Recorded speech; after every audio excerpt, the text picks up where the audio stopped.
I don't know, the way I lost my guy was like very traumatic. Like I think about it all the time. I replay it in my head. So, But okay, but you have to work through that, bro. Then, like, there's like an underlying message that you gotta uproot if it's bothering you yo, because it's it's. one of those things I think about in the middle of my day and it ruins my day. No, I feel you, bro, for sure. I have tons of traumas that I do the exact same thing that ruin my day, bro. Once you think about them. But that's the thing. It's like about unrooting that and thinking like deeper into it. Like for me, it's like I had this one connection with this chick, and like it went really south. Damn, bro. I muted these fuckers, bro. I ain't trying to talk, bro. But yeah, bro, with this chick, bro, it's really rough on me, and like it's something I replay, and then it makes me feel really shit about myself whenever I think about it. But like I realized that it's not the fact that she like blocked me or whatever, and like we don't have a connection anymore. It's the fact that like that makes me feel like unworthy and like gives that validation that like I'm not worth like love or anything. But in reality, it's like it's exposing a lack of self-love, bro. The under-rooting problem is me not loving myself. It has nothing to do with her, bro. Like she's living her own journey. Like everybody on life has their own journeys, bro. Like whatever. Like And it's you give them you the can't talk even to the take it like boys. that. But like I think it unroot the deeper meaning. It's like a lack of self-love on my own part. It's not necessarily her. It's me. Well, in You get what my I'm saying? situation, yeah, yeah.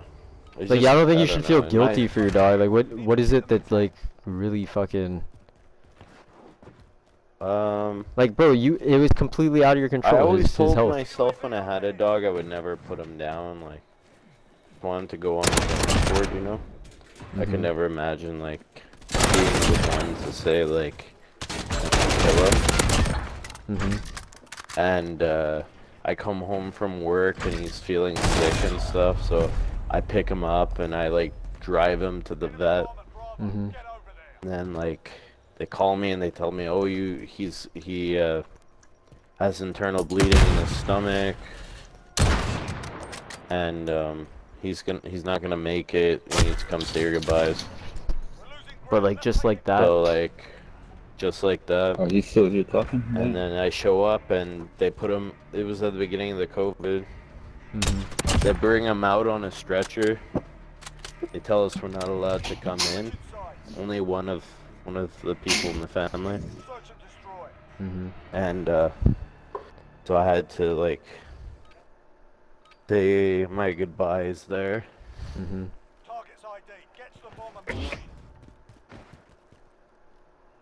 But yo, with your dog, man, none of that is your fault.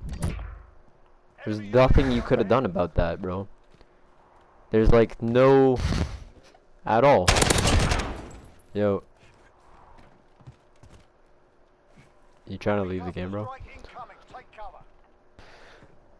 He's back out, man. But dead ass, I'm telling you straight up, man, it had nothing to do with you. And that's completely something that's like completely out of your control. That's not like that's not something you should ever hold on yourself, bro.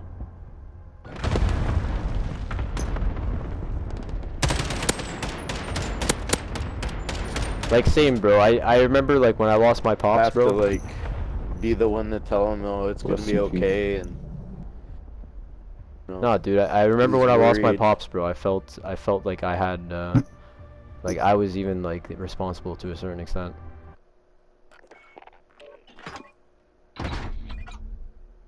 It's tough too, cause it's like my family and shit, and like I had to, we had to. I never would have. I thought he had to go for something small, and yeah. Oh, And dude, like, that's super just the way fucking it rough. happened, it was so sudden, and like, I wasn't allowed to be there with him till the end, and like, it was like I had to like pet him and tell him it was gonna be okay, and like know that they're taking him away and Mhm. gonna kill him, and I feel so guilty, and like I feel like I should have just taken my dog to another place and gotten a second fucking look, you know, like I feel like I didn't do everything I could for him, and I like betrayed my buddy. I don't think so. I don't see it like that. I feel what you're saying though. I understand how you see that. And then they charged me like $1,000. It's just, I feel like they did it for the money. Mhm. See, bro, with Like, I'm standing outside in the rain in the fourth.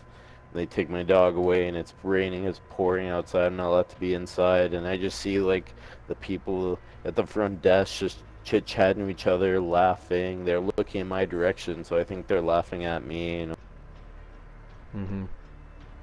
going through this hard time. It's fucking. It's terrible, bro. And That's like not. he, That's not. I, That's. It's perspective though. Like, This is not what you want to hear. I know 100%. But it is. Cause, bro, like I can even relate with my dog, even, bro. Cause my dog had really bad teeth, and we paid to have his teeth removed. And because when they put him down, bro, they fucking killed my dog. My dog died 2 years before. He died a year and a half before he actually died. A year and a half, oh, he was a happy dog, and he was running around, and he had his personality. He had a really bad mouth infection, but he was my dog. He was Rolo. After he got he got his needle, he became a completely yeah. different dog. No energy, lost his soul, and he became diabetic. And then he slowly died. He decomposed from there on. And bro, like low key, I don't even know if it would have been a better idea to put him down, because my dog died at home naturally. But if I show you, if I the night before, the morning he died, bro, he was having seizures, and I was laying down, like we covered an entire basement, like there's a huge portion, because he lost his vision and everything from his diabetes and shit, bro, like it fucked him up. Yeah. He had like an entire area, like a 10 by 10 foot area where he can shit on the floor, and we just had shit pads everywhere, bro. Like diarrhea was everywhere, but like he couldn't control it. Bro, when he died, he was stick thin. His skin was just like hanging onto bones. He was, I think he was in pain. I don't know how I don't know if he was, I don't know if he died a happy death. I don't know if that was a I long, don't. painful, drawn out death. Because he was having seizures, bro, for weeks on end. And the last day that he was having seizures, like I laid on the ground in his shit with him, like fucking just, just making sure, like showing him I'm here, just in case that was the Yeah. moment. But it's Uh, like that, like that's, it wasn't a good death. It wasn't, he experienced the full wave of death. He literally just decomposed, basically. It was like a leaf shriveling up into like a hard leaf. You know what I mean? yeah. Oh yeah. And like I'm still pretty much in denial about it all, you know? But mhm. if, there's nothing I can do, gone. And then I see his pictures all the time. I have pictures, all over the house and stuff. And we have his urn, But bro, everything. you And fucking loved your dog, bro. You guys treated your dog like a family member. You guys, like your dog, yeah, you guys had a true connection, bro. That's a beautiful thing. It shouldn't be anything you should be sad about. It should be something you're happy you got to experience. It's something, you'll continue giving on to your next dog. yeah. If there's an underlying thing, I don't know. I guess I'm scared. Um, Out of Not so all, much. Well, I am worried about my own end, but I'm worried also about a life without like family, without your mhm. parents, without your grandparents, without fuck knows. No, I feel you, That's dude. gonna suck. Right now, with your mom's sickness is like, I can't, like, that's a rough toll on your mental, bro. I can feel it. I can understand that for sure. I know, yeah, that's With my dude, when my like, grandmother had cancer, bro, I experienced a similar thing. It was in CJEP, and it was you just she lived way longer. My grandmother lived way longer than they thought. My grandmother was a fighter, and like I loved my grandmother, and we loved like had a connection. It's you know. that's why I like the idea of God and them being like they're like now with us in spirit. I'd like to think there's a heaven and I'll see them again, Mhm. but I don't know. I grew up atheist, so it's kind of hard to fully commit. But anyways, I'm I getting think through it slowly. my beliefs is that this is heaven. We're experiencing it. Yeah, And this is where true. we're supposed to make the most out of our lives. And we're supposed to make the most out of our time. Right. That is a good. I have thought about that too. That's And we're good. constantly That's in probably the between most heaven and hell. realistic. We're constantly in Yep. between heaven and hell, but we're living it. It's just tough with my mom's situation too, cause like No, she's 100%, type man. 1 diabetic and like her kidneys finish. She refuses to let me give her a kidney, and she can pretty much only have 2 transplants in her life, and like pretty much the maximum amount of time she has left pretty much is about 15, 20 years most. So it's like you won't be around for like I have kids and stuff, and I don't know. But 15 and 20 years, like it's not a lot, but it's enough to from I today don't know. on. It's like It's enough my from parents today still on have to their still. parents right now. You know, like I'm jealous. They're getting the full like experience. But bro, They're in their 50s. They still have their parents. I'm but gonna be like, you never know what's on the horizon with anything in life, dude. Like that's the thing. Like we don't even know if in 5 years they're gonna fucking be able to grow organs or some shit, bro. Like you know what I mean? What if that technology fucking booms and then boom, like you know what I mean? That type of shit can does happen in life. It could happen in life. That's the possibility of life. bro, I'm at the point where I want to just like go to some country and fucking buy one.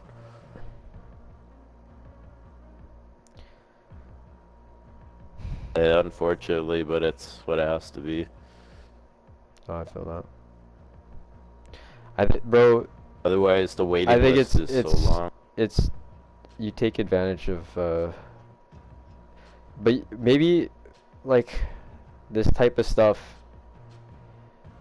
like okay, think of it like this, like let's say you never had a warning sign or anything, and then you continued on life with blinders on like a fucking horse, and you just keep on going about your day and you never acknowledge this type of shit, like, and then it happened. That's almost worse than being able to start living from today on, acknowledging it and living like a full life and a full loving life, you know?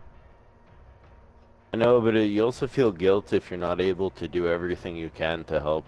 You know, like if there was a way to save someone, want to do it. You know, your Yeah, kid I would agree. needed like a surgery or something, you would fucking go to the ends of the earth for them. So like, Is there yeah, I don't want to like ever feel like I failed. has your mom had a transplant before? You said you can only have 2 in your life? No. Yeah, you can pretty much only have 2 like new kidneys, or it's also very hard on the body to get to like first they have to accept the new organ, it and then take all kinds of medicines to not be reject able it. to fight off. Yeah. So Well, you're putting a foreign body tough. in your body. Absolutely. Yeah. They have, dude, I've looked into it. They've been starting to grab stem cells, man.